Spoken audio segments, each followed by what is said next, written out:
Hi, beautifuls. This is going to be Sagittarius for April. Ooh, you guys already gave me a couple cards.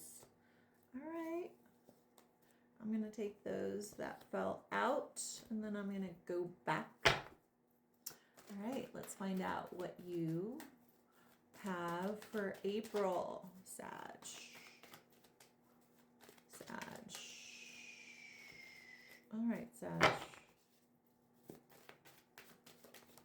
Okay. Let's see what's here. Ooh, painful ending. Painful ending. Painful ending. Interesting. Yeah, the ending's here twice. So there's an energy here, Sag, of you feeling very much like, will I ever feel like I did? Is the energy here. There's an energy here of my Sages comparing how they're currently feeling about their life to a specific little chapter in their life. And I don't think it was a big chapter in your life. I think it was a little chapter in your life. And you're wondering, will I feel like that again? You're really comparing your present moment to a feeling. And one of the main things that Source is telling me is, why didn't you, well, no, actually, this is what you're asking yourself. Why didn't I do ... and ... right? Like Source is like, why didn't you do ... And the answer to your question in regards to why this energy is here for you is because that voice in your head wants to make sure that next time you have this feeling or next time you see this person, you do all of the things that you feel you didn't do, so that you can see whether or not the feelings that you're having are cray cray or reciprocated. That is what's coming through for my Sages. Like, will the feelings that I have be reciprocated, or am I delulu? The energy for my Sages is, am I delulu, or is this mutual? And this energy is living inside of you. And you're just like, well, what do I do? Like, do I reach out to this person? What do I leave it up to the universe? Do I wait until I run into them again? And Source is like,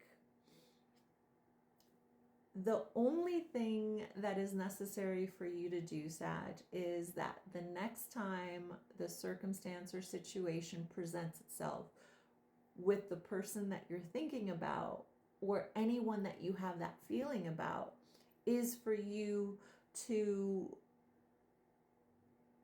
have the courage to be rejected if it isn't mutual. Because what Source is bringing me to is, like, I remember the first time I learned a very practical lesson, and I was 17. And the practical lesson was, I had met someone at a movie theater, and I remember him and I, like, when I was a kid, we would hang out at movie theaters after we'd seen a movie with everybody that was like your age. And then you would, like, see if there was somebody that you were interested in. And if somebody caught your eye, you would just, wait for them to come up to you. As a girl, that's what would happen. Anyway, I could tell that the person that I was attracted to was attracted to me because we kept making eye contact. But I was with a group of girls. Like, I mean, I must have been with like a group of like 10 girls, and he was with just one friend. And I remember later feeling like I should have just gone up to him and said hello. That's it. And I'm sure he would have taken it from there. But I lived with that level of regret regarding this person. And I remember as a kid, as a 16-year-old, 17-year-old, going, I will never not follow through with the inkling that I have. If my inkling tells me go up to someone, it's better to live with the maybe it's not mutual than the regret of playing it out over and over and over and over in my head, which I did for months, like for a long time. So that is the story that Source is giving me for my Sages, because for some reason you seem to be in that energy, and Source is like, the best way to not live in regret is to do the prompt that you're being given in your gut, in your feeling, so that you don't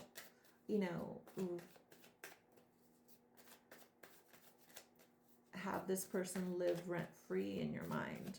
All right, think of someone that you would like to hear from, dear Sag. And this is a message from them to you. Okay, Sag.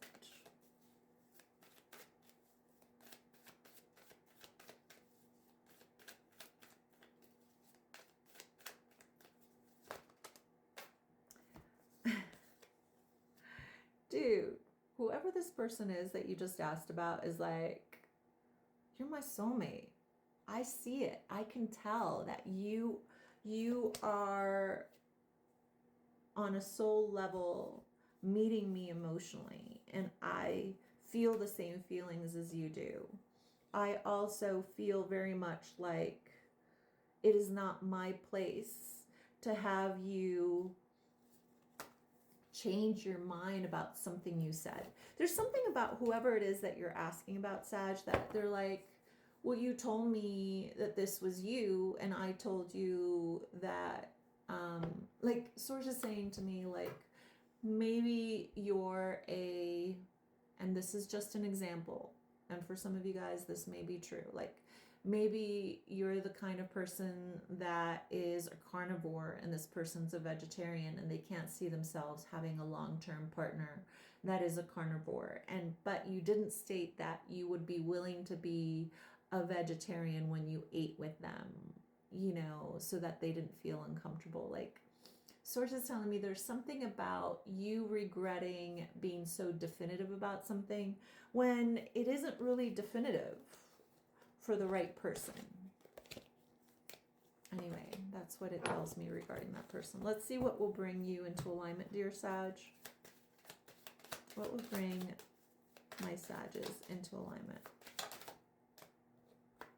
You guys are going through a transition of your value system. Sacral chakra. Everyone has gotten sacral chakra. And listen, you guys watch me shuffle these cards in person, so it's weird. Everybody feels a bit unbalanced right now, ungrounded.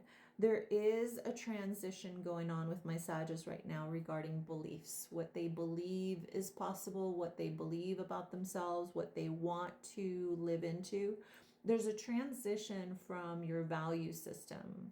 And it also could be that you're in a transition in regards to what you believe about yourself.